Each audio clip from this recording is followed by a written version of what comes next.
Boston Pride Week begins on June 2nd, and this year's theme is Stronger Together. To help make the most of the celebrations, you can also get a copy of this year's Pride Guide. To tell us about the events and the publication is the president of Boston Pride, Sylvain Bruni. Thank you very much for being with us, Sylvain. Thank you for having me. Thank you. First of all, talk about the theme. Why this time and why this theme? Well, we live in a very specific political climate right now following the election. Last year, the theme, which was chosen by the community, the LGBT community, through an online vote, is really here to highlight how, as a unified community that has a lot of different components in it, we are actually stronger to be visible, to get access to equal rights, and to fight for the most marginalized people in the LGBTQ community. Well, there are two big events that led up to this. I mean, one was last year's election, but even before the election, there was Orlando, Florida, too. Absolutely. The Pulse shooting was a big hit, and it really dampened the celebration. So in June last year, because we realized that not only we live in a climate where terrorism attacks are the new reality, but also in this case specifically attacking the Latino queer community in Orlando. So for us, it was very important to show solidarity, and I'm very glad to announce that we will have some Orlando survivors actually celebrating Pride with us in Boston this year. Well, one of the things I remember even from some of the events right after Orlando last year, this is not just about the LGBTQ community sort of pulling the wagons together by themselves. This is about everybody, really. Absolutely, and we rely a lot on our straight allies in the community and in Greater Boston to support us and to help us gain visibility and understand the various issues that affect our community and subsets of our community. We always want to lift up the voices of those folks that are very marginalized still in 2017. This has been in the news. We're talking with Sylvain Bruni from Boston Pride. Sylvain, talk about some of those subsets, because that's very important as far as what you're addressing in this year's guide, too. Absolutely. So we have our 2017 Pride Guide right here, where we are very bold in establishing our support and our commitment to equality with this symbol. The cover was designed by Louisa Bertman, a nationally recognized graphic designer, where love is love, and this is the message we want to put out there, no matter the color of your skin, no matter your gender identity, and the people you love, love is love, and we will continue to fight as a community. Boston Pride itself has multiple programs. The most known one is obviously Boston Pride Week, which is 10 days of events in June, and this year we're breaking records with over 60 events. But we also have specific programming for other parts of the community, within our community. We have Youth Pride. Tomorrow, actually, we will start signing up for our annual Massachusetts Youth Pride, which will happen on City Hall Plaza on Saturday, on May 20th, and which is a specific space to ensure that the youth of our community feel safe in celebrating and having that occasion to parade through the streets, to have a little festival of their own.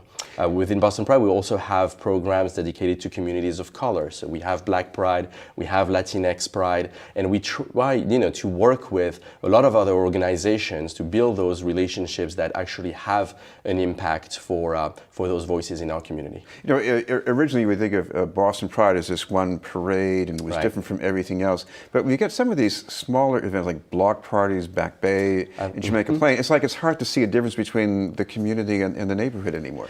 Exactly, and we are very proud of that. We work very closely with our various neighborhood associations to show that Pride is becoming a celebration of the diversity of those neighborhoods, and ensuring that the neighbors themselves who are hosting us generously during the various events of Pride actually are part of our community and the support system around the LGBTQ community. Well, talk about that, because I mean, I think even in Dorchester, Dot Out is a fixture now in the Dorchester Day Parade. I mean, people love that float every year. Absolutely, and I think specifically for South Boston and Dorchester, the neighborhoods have changed quite a bit over the years. And now it is true that all neighborhoods in Boston are very welcoming of our community. And, it is also a day of celebration. Obviously, we are marching for equal rights, or we are advocating for full equality and ensuring that all voices of our communities are heard. But it is also a celebration of the diversity that brings, positive aspects, like in business, for example, in tourism, for example, and that we are very proud as Bostonians to actually have made a very large difference in our country and internationally. One of the things I should mention about as far as portraying that diversity, engaging all those different types of people, you have articles in this guide that address issues that people more in the mainstream, we don't hear about this stuff. Absolutely, and this is also a reason for us to be very proud of our guide, is that we try to tell those stories that are otherwise not told.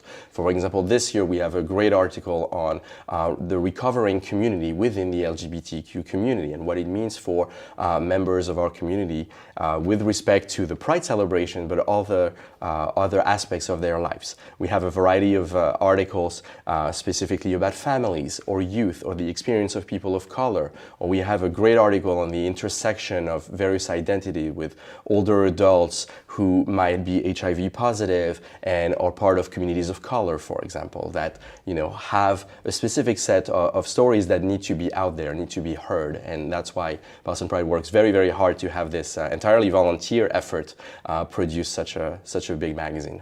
One other thing that looks impressive is the cast of contributors you had working on this too. Yes. And we have to thank them very much for all of their work. So all contributors basically donate their time and energy and creativity to write wonderful articles that tell those stories. And we invite the public to contact us if they have specific stories that they think are not represented or that are not told, to work with us and to be able to publish that and make that public. We should mention among some of the events coming up further down the line is that, and I know we mentioned some of the block parties, and of course talk about the parade for people who have not seen this, what a spectacle this is. It is. The parade this year will be, I think, the biggest we've ever seen.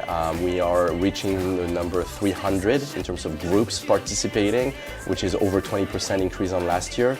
So this will be thousands and thousands and thousands of members of our community marching in the streets with a variety of floats and vehicles and banners and balloons and people chanting and dancing and a lot of music, of course. This will be an occasion for every organization in our community to have its message being pushed out to the world. And so this year will be both the celebration and continuing the tradition of protesting for equal rights. This is what, your 14th year now working on this? So this is my personal 14th year as a volunteer for Boston Pride. It's, looking back over all this time, what is it you think you take the most satisfaction?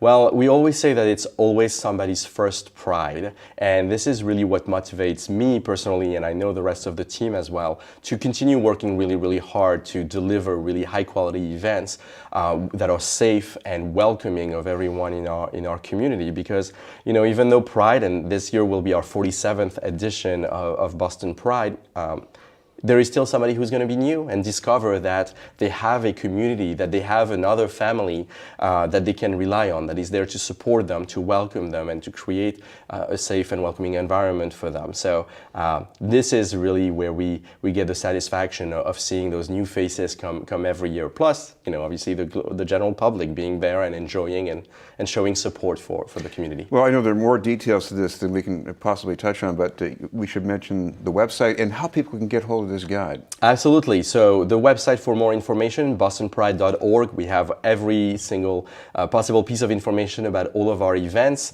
For the Pride Guide itself, so we have over 500 drop-off points all over New England. And I should mention the support of Stop and Shop that is actually having the guide in 100 stores all over Massachusetts.